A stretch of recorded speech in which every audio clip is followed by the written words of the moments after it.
Alrighty everyone, welcome to Ask a Puppy Trainer Show episode 178. Hey, I thought we were on 178 last week. 177. Were we? Yeah. Okay, if you say so. I think we're on 178 last week, but... Alright, we are on episode 178. We got a happy pup with us. She's on day, I believe, 3 of our program. A little bit later, day 5? 4 or 5? Okay. So that means she's been in our program for a little bit, but you guys hear that fussiness, a little bit of wiggliness? I have to address that in some way. I mean, I could obviously just ignore it and she would eventually settle, but for your guys' benefit and where my microphone is, I'm going to actually help her through it a little bit. So what I'll do here is I'm going to kind of tuck her into my elbow a little bit, and I'm going to do a deep pressure massage against her chest. And she's so frustrated to just sit here and do nothing. She actually started like nibbling on my arm, and it's progressively getting a little bit harder as I was doing it. She's doing it again, but it's now kind of turning into licks. I know it kind of looks like I'm at her throat. I know Bethany probably references that too, but I'm actually massaging her shoulder. I'm trying not to force her head down. I'm trying just to provide a gentle affection. It's calm and it's neutral. I can already hear the whininess starting to lessen a little bit, or she's eating my mic and she found something more interested. All right, I guess we are putting the forearm over, and we're just going to gently massage. I mean, obviously she probably won't last that long. And I think it's mainly because she just isn't really ready to settle yet. Slow pressure. Good. And what I'm looking for is the moment she is actually able to settle, I'm not going to force her to wait here longer because I'm going to overstimulate and probably create more frustration. I'll hand her off in a moment, but I don't want to hand off a dog who's not settled. I want to help her settle first and then reward her by not still holding her. Believe it or not, that is actually a reward for some dogs who don't want to be held. They want to move and they want to work. Right here, look at the tail. Stop moving so she's not overstimulated anymore. She's actually starting to settle. And now, Ricky, I'm going to hand her off because she is truly well and done with me. She also just got walk, guys, so she's probably a little bit cranky from the walk, and she's ready for her nap. Most puppies about her age, and gosh, she's probably only 3.5, 4 months old, they can only really work for about 15 to 30 minutes, and that's including their walk and their training before they get a little bit of downtime to settle, recuperate, and are ready to do some more training. You're good. I did do the intro. Yeah, I did most of the intro. I should probably finish the intro. All right, guys, if you ever want to submit any questions during this live, sorry, when I was holding the puppy and I was getting the fussiness, dog trainer mode took over. I couldn't focus on anything else. So when you guys are posting questions, you can always email them in. But if you guys are ever getting your questions read off my paper, throw a response into the chat. I'm looking at both. I have one that I'm looking at, one that Ricky's looking at. So if I can answer the questions and get a follow-up, I love that. It's way more fun. It feels more interactive for the crowd as well. So please jump on in if you want to. All right, we're going to start with Crystal Walgenbach. Ooh, I like that name, Walgenbach. I'm curious what nationality that is. I feel like it's Irish or something, or Welsh. All right, we're wanting to adopt a puppy. We also have an active 12-year-old, well-behaved dog. When and how would you incorporate older dog into these sessions? When would I do it? So you're wanting to adopt a puppy, so I assume you haven't yet. Before I even get the puppy, first thing I'm going to do is I'm going to make sure I have good boundaries already laid out for my home, which means I have some kind of playpen set up where I can cordon off an area so my older dog gets her time away from the puppy and your puppy has time just to be by herself as well. It doesn't always have to be a mix. I'm also going to make sure I have a crate in a room separate from the main living area because my puppy's going to need a lot of downtime. And then when I start bringing in my puppy, a lot of the times, I don't even really let the older dog and the younger dog meet because the younger puppy is just going to be very energetic. Older dogs don't tend to like that energy. I can even go off my own dog as an example. My older dog would actually try to put the puppy down, like to get them to submit, because older dogs are always trying to teach. Some of them are better than others. My dog's been doing it for 12 years, so she's really good at it. Most dogs, though, who haven't been trained to deal with young puppies with high energy, they go a little bit overboard, and it can create a little bit of fear in your puppy towards your older dog, which can damage the relationship in the long run. So anytime I'm working with my puppy, I do a lot of training sessions where my older dog is in the room, but cordoned off in their own area or being held on leash by my partner. And then I'm in a different section of the room doing training. If my puppy can only focus on the older dog, then you can remove the older dog altogether from the room itself and just work with your puppy. And as your puppy gets older and more mature, the moment I'm looking for, it's, I guess not a moment, it's more of an understanding that I'm looking for, is when my older dog walks by the room that I'm training my puppy in, my puppy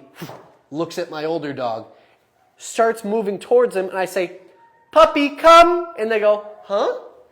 And they go to you instead. That means you have the ability to start redirecting your younger dog away from your older dog, and now you're getting to a point to where you could do more simultaneous training. You could have your older dog doing place in a portion of the room, calm and relaxed on leash, being held by your partner, and then you could be working your puppy in a different part of the room. So that's kind of how I do acclimation in the beginning. I don't do nose to nose. I don't do a lot of play unless the energy styles are similar.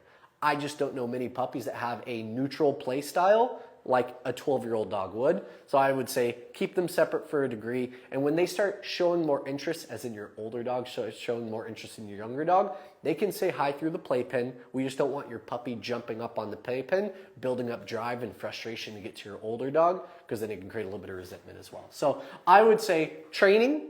And then when your older dog starts showing attention to the younger puppy, you're getting to a point to where you might be able to do an introduction. When I do introductions, I usually do it outside in an outdoor backyard area or some area that I can control very well. My older dog is usually off leash. My puppy is on leash. I'm holding it with the loose leash. So if the energy starts getting a little too high, my older dog can walk away and I can redirect my puppy in a different direction with let's go work. So if you haven't learned let's go work yet, that's a really, really great command to redirect your puppy away from your older dog. And yeah, I know, I felt the shameless plug as I was saying it. It's not even shameless, it's just a plug.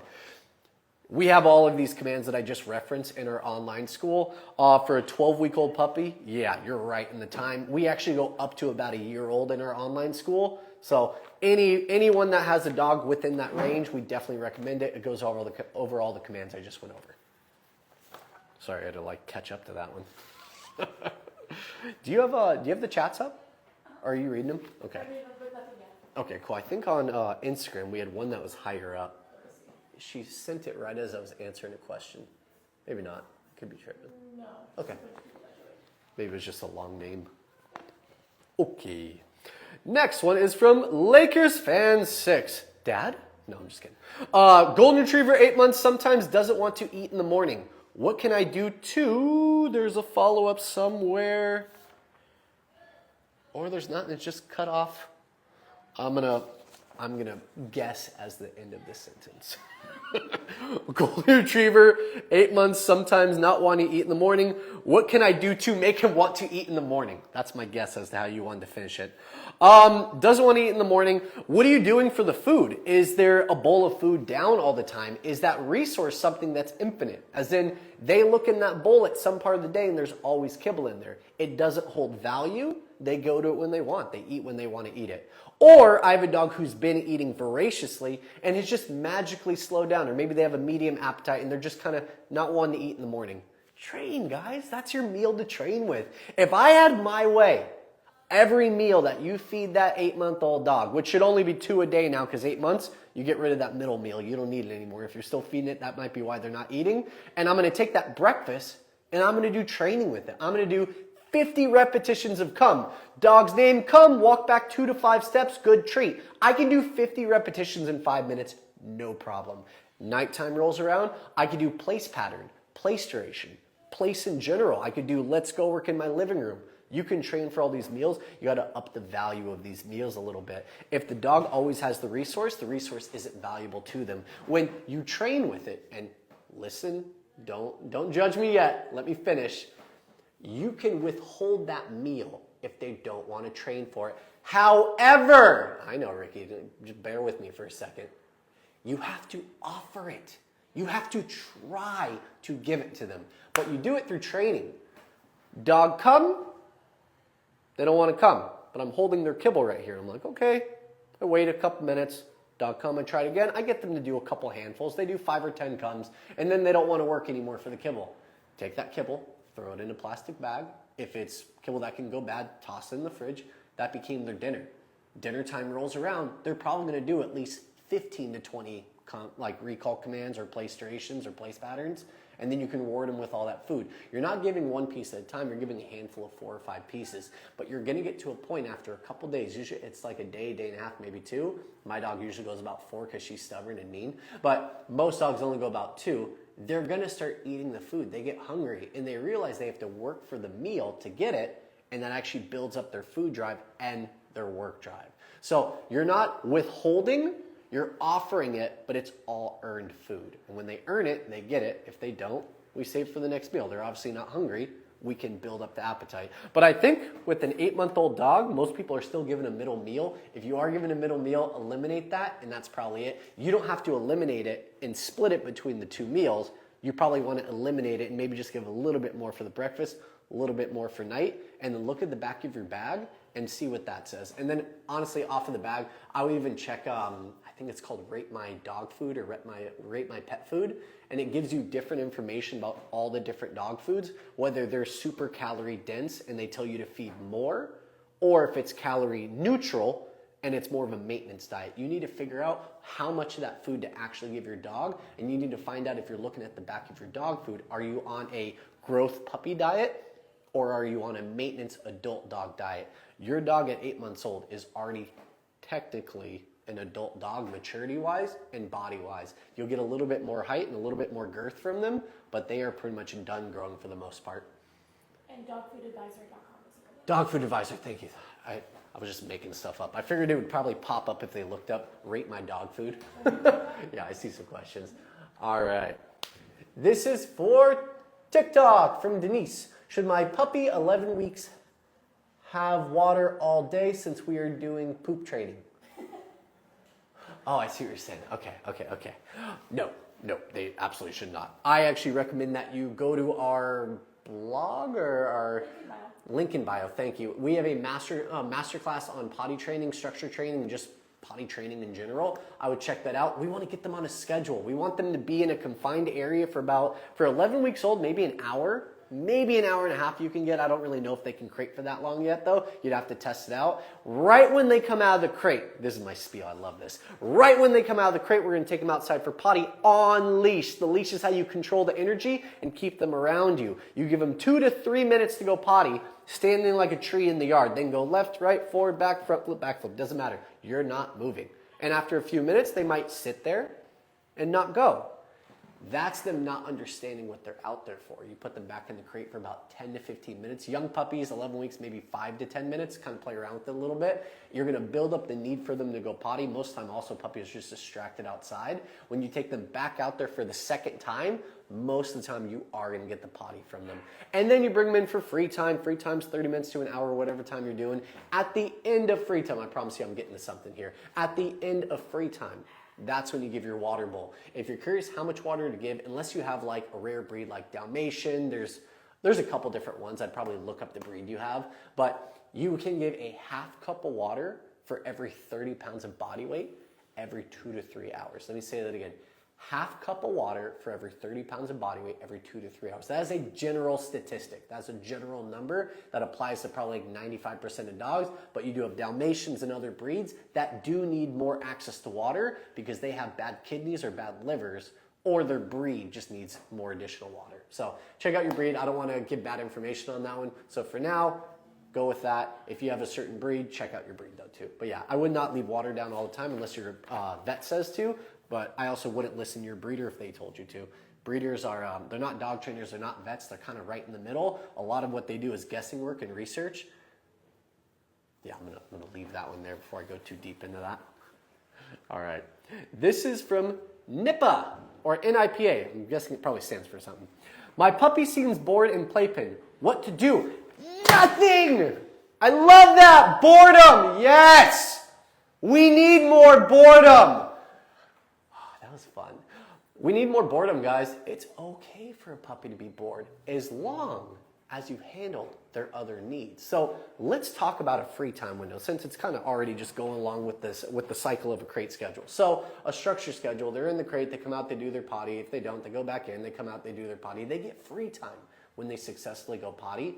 Free time is broken up into 3 parts. There's a reason for this, guys. Part 1, walk and or play. Remember, you can do both, or you can do one or the other and just spend more time doing them. What does walk and play do for a dog? It lowers their physical energy, but it doesn't do much for the brain, especially not in the beginning of training, because a lot of dogs are just pulling a lot and sniffing. So the second part of a free time window is training. Everything that you guys are working on. Come, play, sit, down, heel, leave it, whatever you're doing. That's the mental side of it. The third part is called supervised separation. That's your playpen. That's your place where you're putting a back tie and you've already introduced the place command. Or it's your playpen with the dog bed and maybe 1 or 2 toys or like a bone in there or something. When they're in it, they're supposed to be a little bit bored. They're supposed to self-play, self-entertain. During supervised separation, we don't look, talk, or touch them. It is their time, and it's not that long. It's for a young puppy. Did I get an age on that one? I don't have an age, but I'm assuming young. Like I'm going to go with our other puppy, 11 weeks old. They're probably only doing about 10 to 15 minutes in that playpen, neutral and calm. And after a while, they might go to sleep. They might start self-playing with one of the toys, or they might start barking at you. If you get the first 2, that's exactly what it's for. If you get the last one, you get a lot of whining, jumping up on the pen, or barking at you, then you kind of go into a 3-strike rule. You can give a firm no. You can step up to the pen and kind of rattle the pen a little bit just to make a little bit of noise to get them to back off. But if they keep barking, they keep jumping, they keep panic pacing and just circling the pen, it's not actually helping them. In that case, Nippa, I wouldn't keep them in the playpen. If they're bored and they're starting to react to that boredom, it's what we call boundary frustration. It's like if we get upset because we can't get to someone because the door is shut in our face and we just can't get through it, that's basically what your puppy's feeling if you do get that frustration. It's okay. You probably need to give them a nap. Puppies need to sleep 16 to 20 hours a day. Anyone out there with children, I feel like all I have around me is babies right now because I know how much every baby around me is sleeping because people tell me all the time. They sleep all the time. They need it. They need to mentally recuperate, rest, and then when they wake up again, they're so much more calm. Not because they nap, because they mentally recuperated through that nap. So that's what downtime gives to a puppy. And if you're getting a lot of whiny, fussiness, nipping, jumping, biting, pulling, crazy energy, it's their way of telling you they need a nap, but they just don't know how to tell you guys. So that would be my instinct if I get a lot of that stuff. I kind of got off topic a little bit, but if I didn't, I wouldn't be Sparky. So, all right, Miss J. Kelly, my 4-month-old Cockapoo Spaniel mix, cross prioritizes play, so she pulls towards every dog we see on walks. I got it. My dyslexia and my ADHD took that into about 4,000 different ways, so I'm going to read this twice more. My 4-month-old Cockapoo Spaniel cross-prioritizes play, so she pulls towards every dog we see on walk. Cross-prioritizes play. I'll be honest, I have no idea what you're talking about, just because there is no play on walks. Walk is a walk, it's training. Play is play, it's different. So, Ricky, can you make sense of this one? Do you get that? Why don't you read that one and make sense of that to me so I can answer it to the best of my ability? Top right. I think she just prefers to play with dogs, and so when she sees them, it's instant play. Okay, I'm with you now. I'm with you. Sorry. That is more my fault and my dyslexia. That's not you writing a bad question or anything. I just couldn't understand it very well, and that's more me. All right, so your puppy cross-prioritizes play versus walking. So when I take a dog out for walking, I always want to think about it this way. What does my walk look like in my house? What does my walk look like in my backyard first, then my driveway, eventually my front yard, and then the sidewalk just right in front of my home? If I'm not getting what I consider good focus, as in my dog can hear a noise, and I'm like, puppy, let's go, food to the nose, excited energy, draw their focus, more neutral energy, let's go, and then start moving. If I can't draw their focus away, I'm just not ready for that outdoor walk with focus. That doesn't mean you can't do walks outside, but they're more enrichment walks. It's more about taking them out to a local area like a basketball court, a tennis court, and doing training with your kibble and your food. If they don't take kibble and food outside, then you need to work on more of that inside your home. Build them up. Get them to take food with a light distraction in your front yard, and then get them to take food with a light distraction on the sidewalk in front of your house, and then migrate up. But it's like a ladder. Every rung is a new area that you go to. And if you ever struggle at a rung, backtrack. Go back a rung. Go back to the driveway for another week. Then try the front yard, and you'll be amazed at the progress you make. You just have to be able to backtrack, build up more of your baseline, and then go out there and try that baseline. So if I was going to a park and my dog couldn't walk, I'm going so far below distraction level, like here's the people playing at the park. This is a quarter mile away on the other side of Wilderness Park, which is massive, and my dog can barely even hear that sound and not see them at all, and that's already hard enough. Backtrack, guys. Find what's easy, build up the skills, and then move forward. Try that for a week or two, check back in. I'm curious to see what kind of progress you make. I see we have some questions up there. Oh yeah, that's a good one. All right, this is from Gianna. My 8-month Goldendoodle is starting to play chase when he has something he's not supposed to have. How do I put a stop to this? Pop a leash on him. And then practice your recall every single morning, 30 to 50 repetitions. We call it our relationship building exercise. It's name, come, walk back 2 steps on leash with kibble. Every single morning, 30 to 50 repetitions. And that dog doesn't not wear a leash in the house until you can call him on command. All right, Danielle Cardona. I have a 1-year-old that doesn't chew things since she was a pup, but the other day chewed Christmas decorations while I was in the shower. How can I stop this? Ouch! 1-year-old too. So that one sucks because you got to backtrack a lot for that one. So you probably never had to put a leash on your dog and have them drag it around. You probably could leave them out of the crate when you were going to the bathroom. You no longer can trust them, and very likely you're at one of the final stages of adolescence. You have 3 main stages of adolescence: 4 to 6 months, 8 to 10 months, 12 to 16 months. You just hit 12 months, so you might really just be getting into it. I would try a couple easy things. I might put my dog in the crate for the 25 minutes it takes me to shower. I could try I wouldn't do a back tie because there's a safety factor. They can get tangled, hurt themselves, choke themselves, so I don't like that. When it comes down to it, if that dog's not in the bathroom with you on a place doing a down, they probably got to be in the crate because you can't trust them. Once they've gotten it one single time, that Christmas tree is basically a large chew toy. Everything on there is bright and shiny and it reflects light. They're going to be interested by every aspect of it. You could try putting a playpen around it, but your dog's just probably going to go over the playpen and try to reach out for something. That's more for having him out of the crate when you're not in the shower and you're with him. You could try the playpen idea and just give a bigger threshold between the tree and the playpen so it's harder for him to reach his head over. What else? He could be on a leash the entire time that he's out of the crate in that room with you guys. You could block off the whole room altogether when you guys go in the shower.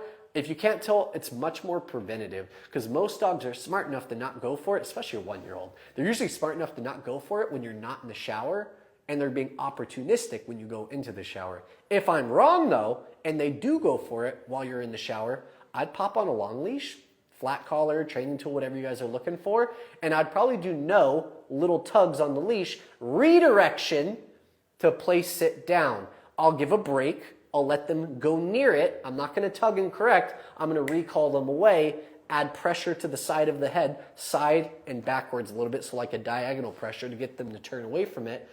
I can set them up for a correction, but I have to set them up for success first. I need to make sure they understand the routine of why do I not go for the tree? Because every time I go for the tree, I hear a certain word, no, and I get redirected to something else. But every time I get redirected to something else, they train me for a little bit, and while they're training me, I get food. Wow, this place pattern is really, really fun because when I eat the tree, I get yelled at. When I go to place and do commands, I get rewarded with good and food. You're creating a more positive association to a different task. That's not going to stop the tree eating though. You still got to correct that moment one time or a couple times at least. So when you've done all the training, you've set them up for success, you put a long leash on them, you kind of just go sit on the couch, or maybe you've dropped an ornament, you've like moved a few ornaments and one falls to the ground. And you go sit back on the couch and you just have that long leash over your lap. Dog goes for it. You give a little no tug, which is on flat collar, whatever you guys use. It could even be harness. It's just more of like an interrupter. And they look over, come, place. Maybe the place cot's by your feet. They come over, place, sit down. Good food. Because remember, they didn't do the bad thing yet. I don't reward them if they already got the ornament and I have to take it away from them. I'm still technically rewarding the bad thing. But if they never get the ornament, they never make the mistake, I've redirect them before they make it, I can reward with food and create a positive association to the place, to existing, and not to going for the tree. All right, I went into tangent mode a little bit on that one. All right. Lauren Cold Snow. I work from home and have 2 older dogs. I am crate training my 5-month-old Beagle pup while I'm working, but my older dogs are out doing their things. Is this okay? Yeah. Absolutely. Older dogs get a lot more freedom than a young puppy's going to get. And if your Beagle's not, as long as they're not messing with your Beagle, that does matter. So if the crate is in, a bedroom, door is shut, just to create more like noise reduction for the puppy himself. Older dogs can't get to him, totally fine. If the crate is in the living room though, and your older dogs have access to it, you're probably not doing exactly what you think you're doing because you're still building separation anxiety or boundary frustration. It's possible that you're not, but the likelihood is pretty high.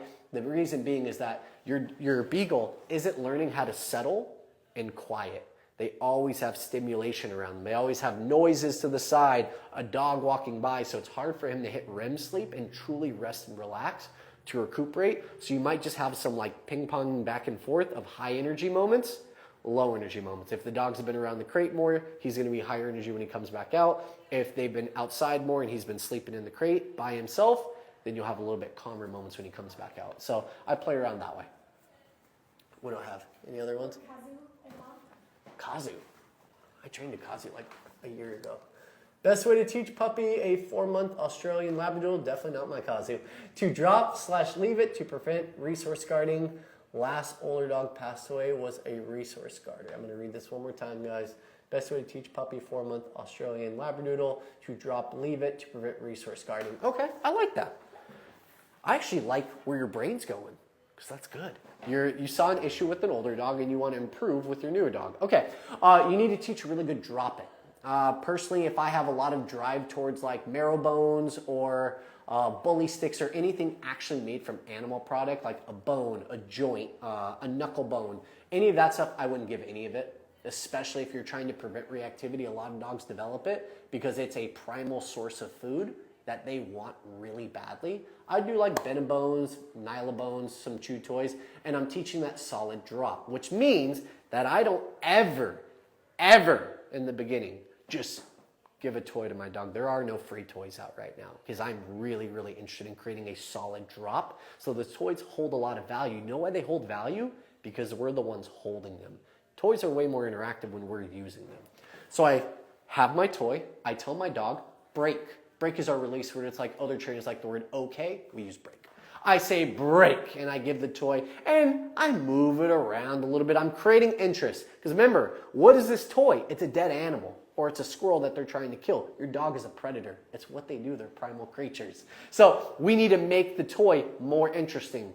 So I move it around. They start tugging on it and chewing on it. When I'm ready to get them to drop, I don't do big swings, even with the big dog, because I'm trying to keep the drive and energy low. And then when I'm ready to get them to drop it, I want you to see how far back I pull my arms into my ribs. I'm gonna say drop, boom, and I'm gonna lock my elbows into my ribs, and that toy is about right here on my pelvis. I'm just holding it. And if my dog is at my pelvis, that's where I'm standing. If my dog is low, I'm down here holding the toy in a small crouch. I could be on my full knees. I just don't have much room right here to do it. And eventually I'm just going to wait. Eventually my puppy is going to say, wow, it was really fun until he said drop and then he stopped moving. I'm not tugging. I'm not playing. There's no counter tension. They get bored and they let it go. The second they let it go, I'm going to bring the toy up to my chest, tell them sit, pause. Most of the time they will sit for you. You can even use the toy to get if you need to. Once they sit, good. Pause. You can choose to give a treat if you think your puppy is going to keep focus on the toy. My dogs would not. The minute I give food, they're like, forget the toy, we want to train. So if you're working on drop, don't give food if they're motivated by food more than the toy. Break. The toy is their reward, guys. We win when they drop it. They win when they sit and we give it back. So every time I'm doing tug, it's a double win. Drop, good, sit, good, break, yeah. So then it's fun again. Make it a mutual understanding. If it's fun for both of you guys, it's a fun game for you both to play. And fetch is a little bit different. If you do fetch, I always recommend do it on a long lead, but I would only do fetch if I have a solid come, a solid sit, maybe even a down as well if I have a high energy dog, and they can lay on the ground in a down for about 5 seconds while I hold the toy without popping up. That's probably, okay, no, that's more advanced. No, stop. Bethany would absolutely say that's too advanced. If they can do a down, period, sit or down, and they can just hang for 1 second, good. Fetch, throw the toy, feed out your long leash. Once they get it, recall them back. Okay, did I go over? Just a second. I got one more question in me though. I just got one more question on my paper. I'm gonna go over it. This is from Sylvana Hare. Harry? Hare? I'm going to say Hare. All right, Sylvana Hare. This is a silly question. There are no silly questions. How many ounces of water are we supposed to feed our puppy? He's 8 weeks old. He needs twice a day, so how much should we be giving him both of those times? He eats. Okay. How many ounces of water are we supposed to feed her? He eats. Okay. So you're going to give, I don't know what an ounce is. You're going to have to probably pour it into a measuring cup and see what the other side of it equates to. But it's a half cup of water for every 30 pounds of body weight every 2 to 3 hours. Half cup of water per 30 pounds of body weight every 2 to 3 hours. So feeding them twice a day, that won't play too much into the water. You just want to make sure, and if you're following our schedule, our structure schedule, if you notice, it kind of links up pretty well to it. Most of the time, 8 weeks is a little bit young. You might only be doing about an hour of crate time, but in the crate for a portion of time, out of the crate for a portion of time, at the end of that portion of time out of the crate, that's when we're giving the water, measured amount, putting them back in the crate, and they're actually holding that water in them in the crate, which is teaching them bladder control and helping the sphincters to grow in strength to hold the urine inside of them. That is actually with teaching potty training, not just taking them out. We have to teach them how to hold it and how long they're able to. That's how we make that time grow every month that we have our puppies. Okay, I'll end it there, Rick, I promise. Okay, guys, thank you for joining. We'll see you next week, 1 p.m. Pacific time. You got to end this one first. No, you always end this one first. You got to end Instagram first. They get the awkward smile. They get the awkward thumbs.